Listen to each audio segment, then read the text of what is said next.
Hello, this is MathCast 2, creation date 3/21/24. The intended audience is grade 5. Our learning objective is to subtract fractions, making them like units numerically. This is created by Xander Gage. To start today's lesson off, we're going to start with some vocab words. So our first vocab word today is going to be numerator. So numerator is the number of parts of the whole. It's the top number of the fraction. Or we can also look at it as how many equal parts do we have. So if we look at our example here, the 3 in the fraction 3/4 is our numerator. Or if we look at our pizza here, it started off as a whole pizza, but you see how one piece is gone, it's shaded out, and there's only 3 left? That's how many pieces. We only have 3 out of 4 pieces of our whole pizza. Our second vocab word is denominator. The denominator of a fraction is the number of equal parts the whole is divided into. It's the bottom number of a fraction. So, or we can look at it as how many equal parts the whole is divided into. So in our fraction here, 3/4, the 4 is our denominator. It's the bottom number. So you can see these lines that are cut through our pizza here. It was originally just one big circle, but now it's been cut into 4 equally sized pieces. When we have a denominator, they're equal parts. That just shows we're dividing by 4 parts. Our next vocab word is improper fraction. An improper fraction is a fraction where the numerator is greater than the denominator. So our numerator, if we can remember from the last slide, is the top number and our denominator is the bottom number. So some examples of an improper fraction would be 9/4, or we can have like 10/5. Maybe even if we're feeling really crazy, 30/2. Those would all be considered improper fractions because our numerator, remember, is our top number, is larger than our denominator, which is our bottom number. Our next vocab word is mixed numbers. So a mixed number is a number consisting of a whole number and a proper fraction. So if we look at some of these, a mixed number would be, like an example of a mixed number would be 2 1/3 or 3 1/4. When it says proper fraction, that means that it has to be a fraction that's not having a numerator that's larger than a denominator. So if it said like 3 9/5, that wouldn't work because that's an improper fraction. So that wouldn't be a true mixed number. These would be our mixed numbers. This wouldn't work because it's an improper fraction. Our final vocab word is common denominator.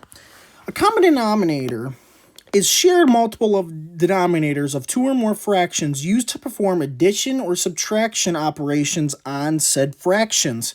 So if we look at our examples here, we have 1/2 plus 1/3. You can't just add those together and get a quick, easy answer. So what you have to do to the 1/2 is you have to multiply the numerator and the denominator by 3 to get 6. And for the 1/3, you have to multiply the numerator and the denominator by 2 to get 6.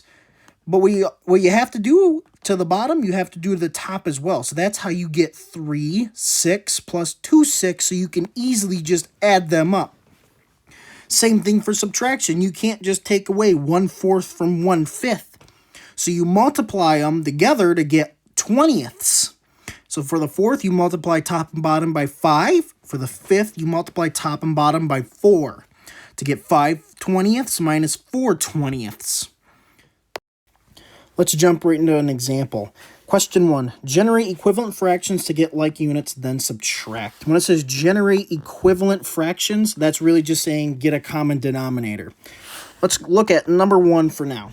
It says 1/2 minus 1/3. So can we think of any numbers that are similar between 2 and 3?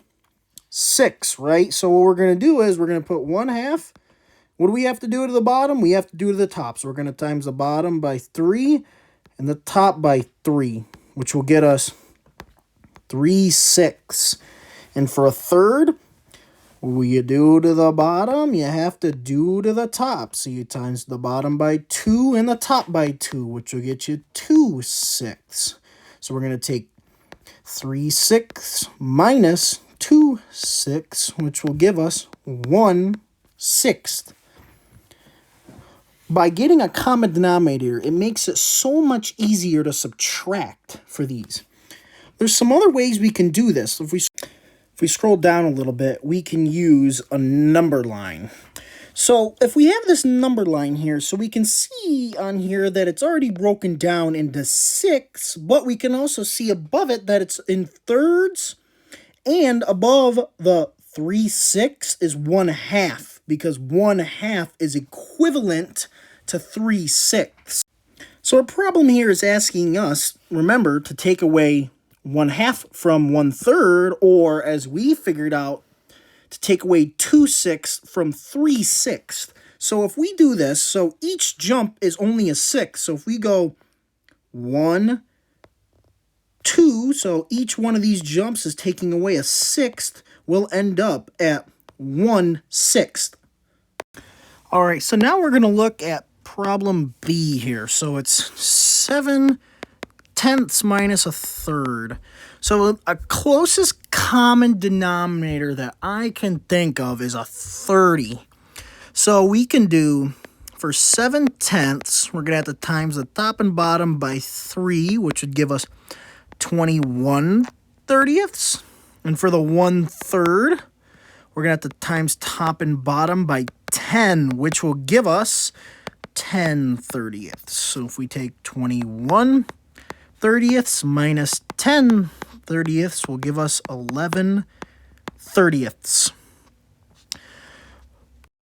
So if we have our 21/30 plotted and our 11/30 plotted from up here, we're going to know we have to take away 10/30. So let's count it out. 1, 2, 3, 4, 5, 6, 7, 8, 9, 10. And each one of these little jumps here is equivalent to taking away 1/10 away. Thank you for watching MathCast Resources and Engage NNY lessons created by Xander Gage. Have a nice day.